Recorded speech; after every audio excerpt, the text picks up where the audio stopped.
start the dancing, I would like to introduce you to my guest this week, Salome Sechele, a dancer with many ambitions. Hello, Salome, and welcome. Thank you very much for joining me. Hello, Lily. Your ambitions and goals for dance, Yes. would you share them with us? Well, I'd like to open my own dance studio one day and be a professional dancer and dance teacher. Right. How many years have you been dancing, Salome? About 16 years. That's a long time. Yes. Goodness me. And what do you think the benefits are of freestyle dancing? How do you think it's benefited you? Well, it's really kept me fit, and I've gotten to like it, and it's my hobby. You know, like I enjoy dancing and the music, and it's really fun. It is. And as far as the little dancers that you're working with, because you're working with lots of little ones now as well, what do you think the benefits are for them? First of all, it keeps them off the street, and they learn to get discipline and self-confidence. You know, they learn to stand out there and do their thing, and really they enjoy it. Do you think freestyle, I see in a lot of the sections that we've looked at, freestyle's actually catered for a lot of solo sections, so in a way it actually benefits those that don't have partners. Do you find that happening when you're teaching? Yes, it does, because immediately when they find they don't have partners, then they just feel that it's not worth it. Rather than go for something that you would get something, feel proud of. So the freestyle actually caters for everyone. You don't have to have a partner. You can just get out there and on do your own. On your own. And if at all anything goes wrong, it's you to blame. You know. Thank you very much, Salome. We'll come back in a few minutes. Let's have a look at some of the dancing. We're back with Salome, telling us more about her dancing. Salome, I'd like to know from you, how do you feel when you're on the competition floor? Well, I feel nervous at first. But then immediately when the music starts, I know I've got my act ready, so there's no problem. That's very good.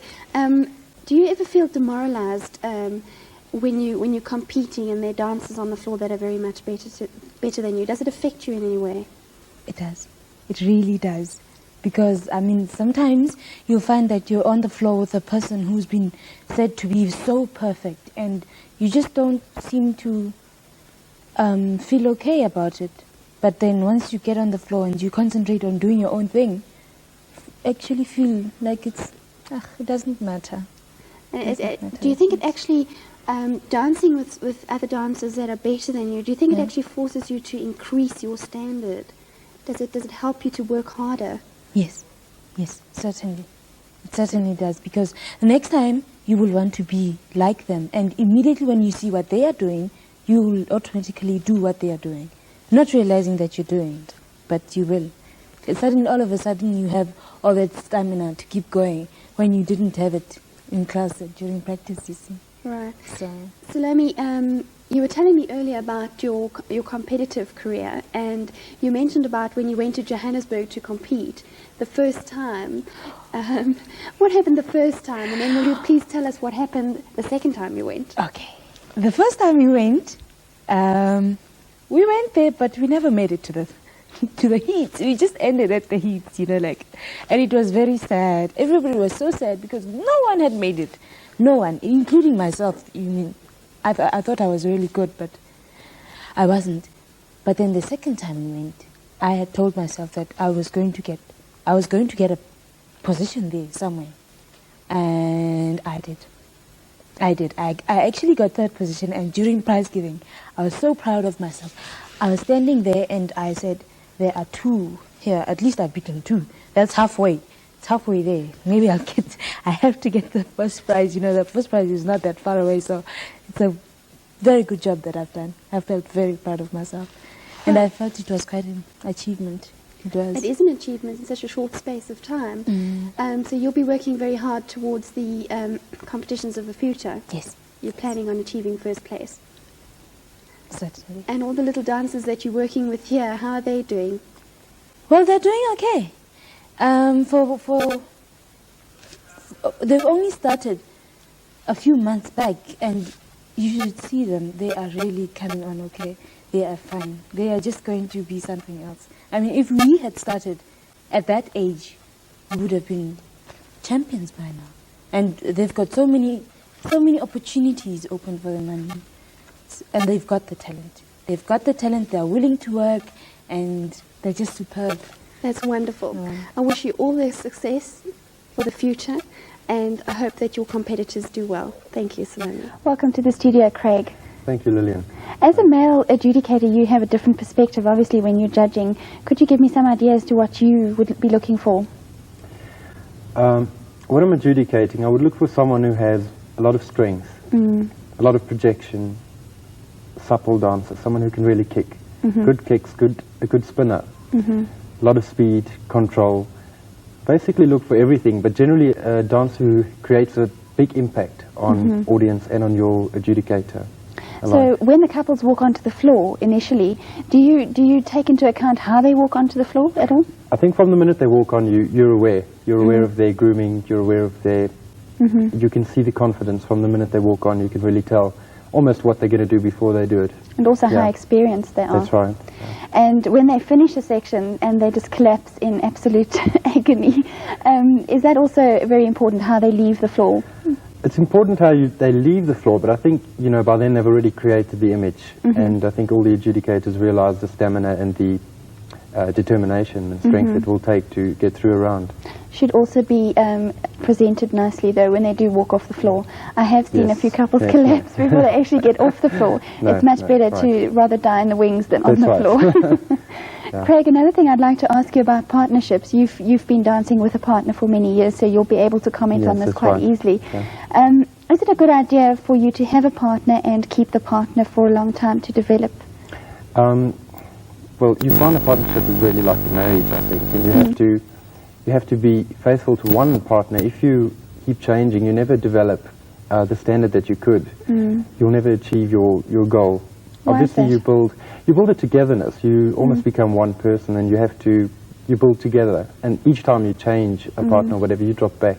You fall back. So when you're rehearsing, for example, a whole lot of choreography in front of a mirror, I'm just taking it as an example, doing shadow work in front of a mirror, you would develop the same kind of style, wouldn't you? You develop a similar style. It actually takes a good few years to develop a similar style, but once it's there, you grow together from there, and the minute you change, you lose it. You've got to start all over again. That's right.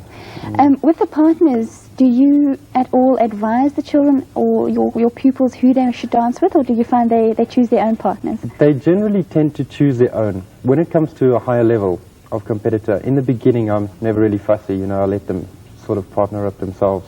But I tend to prefer to actually be able to select put the right ones together. You can pick up the styles and on then the team them height up. And the sort of frame of the body, very important. Look, colouring, figure, everything will come into consideration in a partnership. And obviously when they're dancing couples in freestyle, it's a little bit different to the ballroom and the Latin. They need to be very similar in height, isn't it?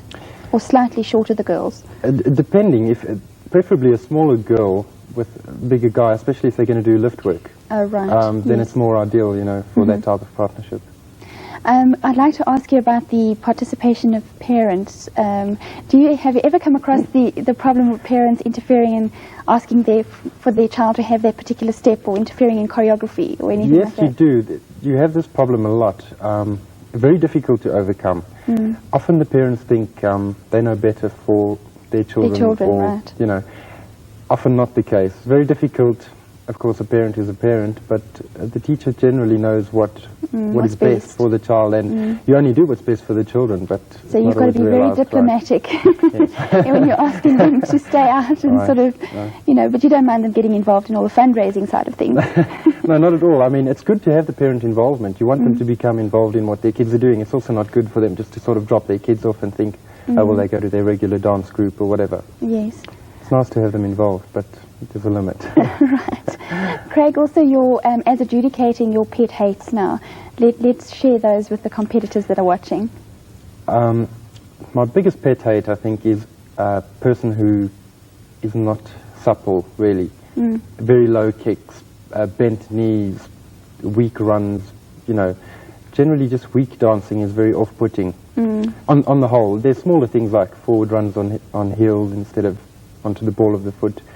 things like that that are off-putting. But there's one thing I'm going to ask you about that I've noticed when I've seen people dance competitions is they fiddle about with the costume, you know, as soon as they get onto the floor. Yes, pulling it here and there. Pulling it straight and all this kind of thing. Surely they've really got to try and see that everything's in place before they get on the floor. You have to, and it's difficult, and the hair's falling down. You have that type of problem, but once again, that does worry me, but it's not my biggest pet hate, yes, but it is troubling to see that. So you as adjudicator will be looking for strong dancing and making sure that the dancer is well rehearsed. That's right, if they have to pull anything, preferably while you're not looking. Right. Okay, good. Thank you very much for joining us, Craig. Pleasure. Thank you. Lee. Thanks very much for joining us again. I'd like to know about the Rising Star section. This seems to be quite a popular section, and if you can just explain what Rising Star actually means. Yes, the Rising Star is a solo section, a mixed solo, that means boys and girls can dance in the section, and it depends on what your status was at the beginning of the year as to whether you are eligible for that section. So during the year you may have moved up to championship, for instance, but you are still allowed to dance in the Rising Star section. So it really covers the starters, intermediates and some championship people. If you do well in that section, if you make a final or win the section, you may never go back to a starter section again. So that means you're not a Rising Star anymore. Well, you've risen.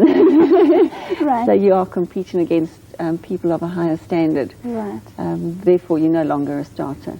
So it does affect your status in your age. Now, with freestyle, could you tell me how old you have to be to actually start freestyle? Is there a specific age? Not really. In some of the studios, they take them in from the age of 3. But I'm not keen on that myself. I prefer the child to be at least 6 or 7 years old. So they do have a little bit of coordination and concentration. As you know, we have to do a warm-up at the beginning of the lesson, which takes at least 10 to 15 minutes. And therefore we can't just do a half-an-hour lesson. They won't learn anything in that time. So I feel for a child to be able to concentrate, they should be at least 6 or 7 years old before they start, so that they can have a 3/4 of an hour or an hour lesson and take it in. Do you have any children of your own? I have 2 children. They do compete, yes. I have a boy and a girl, so I'm quite lucky I've got the right pair. And you quite happy that they're competing? Yes, and they love it. So the biggest punishment is to tell them they'd have to give up their dancing. And of course, when I'm judging, I do have to stand down when they take part in the competition. So you're not allowed to judge your own children? No, it's a good thing. Right, so yes. Do you get to judge your own pupils at any time? Yes, we do. When we are invited to judge, we are asked to be very honest with our opinion.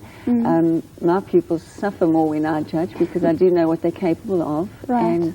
And you know their faults. That's right, you know their faults and you like the style that you've taught them. And you have to be very open-minded and look at everybody that's on the floor. So they do actually have a hard time when you judge your own pupils. So they're not happy when you're on the panel? They don't comment. Right. Beverley, back to the Rising Stars again. Does the status apply the same to the juvenile, juniors and adults? Yes, it does. Yes, they have the same. Of course, they move up in their age groups. If they have made a final in the Rising Star section, when they move up in an age group, they cannot go back. Once they have been in a Rising Star final, they are of intermediate status and they can't go back to starters after that. And in the Rising Star section, are they allowed, what kind of outfits are they allowed to wear? Yes, it's totally free. It's open and they can go to whatever they want to for their costumes. And you can see that as they get higher in the sections and they do better, their costumes become better. They're more inclined to spend more money on their outfits. The parents want them to do better and are prepared to spend more money on their outfits. Are there any particular guidelines that you as a studio principal would give parents when they are actually designing outfits or having outfits made? Are there any things that are really not allowed? No, I wouldn't say there's anything not allowed in the open sections.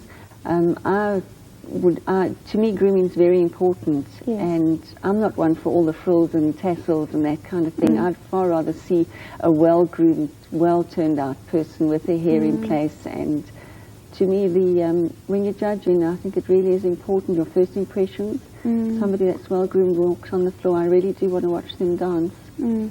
At your studio, do you have practice sessions at all for your competitors to compete with one another, against one another, as it were? I have practice sessions, but not to compete. I have practice sessions purely so that they can build up stamina and have a lot of people dancing on the floor around them and still dance full out and try out their floor craft and that type of thing. Instead of fading away when someone gets too close. That's right, because it is off-putting if you do bump into someone.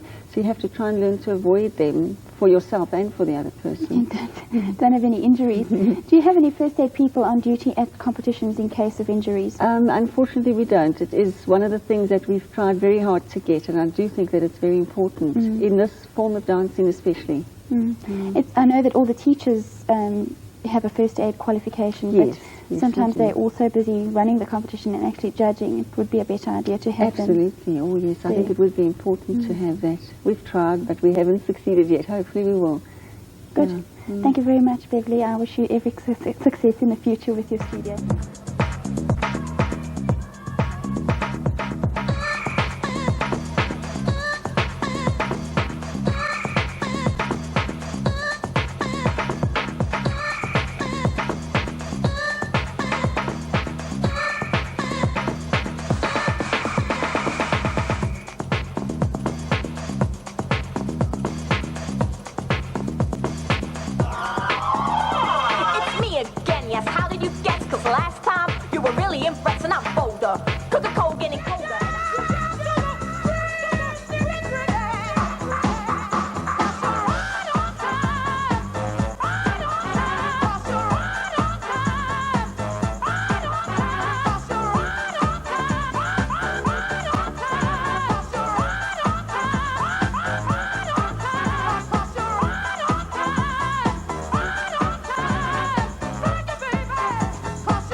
get up and move, get up and move your body. Get up, get on up, get up, get up, get on up. Get up, get up and get up and get up and move, get up and move your body. Get up, get on up, get up, get up, get on up. Everybody on that, get on up, everybody on that, get involved, everybody on that, get into it, everybody on that, get on up, everybody on that, get on up, everybody on that, get involved, everybody on that, get into it, everybody on that, get on up. It's about time to take a stand for the things that I know in full demand. We on a freestyle proof your step in, let the record move you again and again from side to side, but that's the way I like the feeling that I get where pure delight. You're getting hyping and hyping, that's the game I play. Fresh as I go without a word to say, so you fly girls, just be my guest. Listen while I'm talking on this smooth track, too static, as the wax, so we're rolling. Get in the back, we'll see you can hold me.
chorar.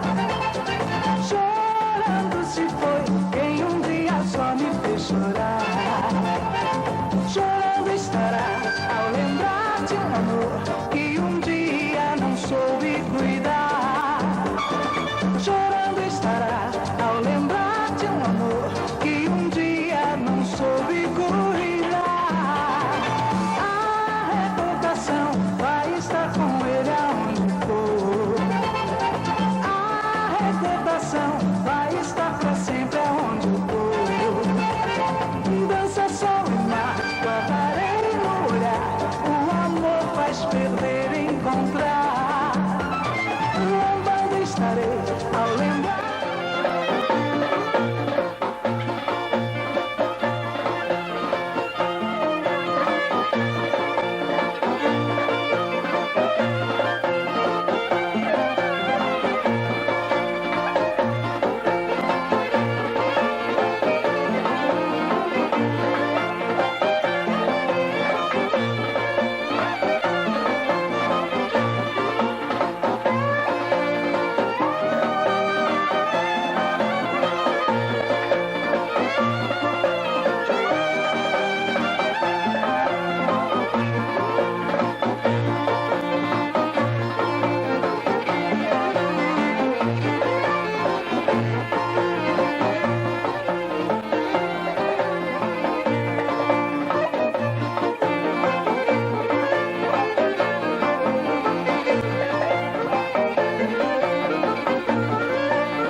Body language. Ha! The men up there don't like a lot of blabber. They think a girl who gossips is a bore. Yes, on land it's much preferred for ladies not to say a word. And after all, dear, what is idle prattle for? Come on, they're not all that impressed with conversation. True gentlemen avoid it when they can. But they dote in fooling fawn on a lady who's withdrawn. It's she who holds her tongue who gets a man. Come on, you poor unfortunate soul. Go ahead, make your choice.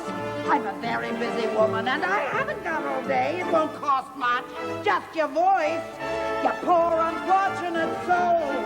It's sad, but true. If you want to cross a bridge, my sweet, you've got to pay the toll. Take a gulp and take a breath and go ahead and sign the scroll. Flotsam Jetsam, now I've got her, boys. The boss is on a roll. This poor, unfortunate soul.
Everybody was kung fu fighting.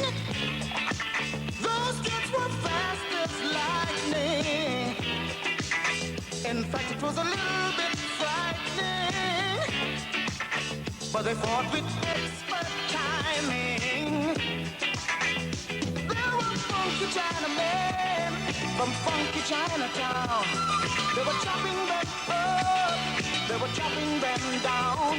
It's an ancient Chinese art, and everybody knew their part. From a fainting to a slip, and a kicking from the hip, everybody was kung fu fighting.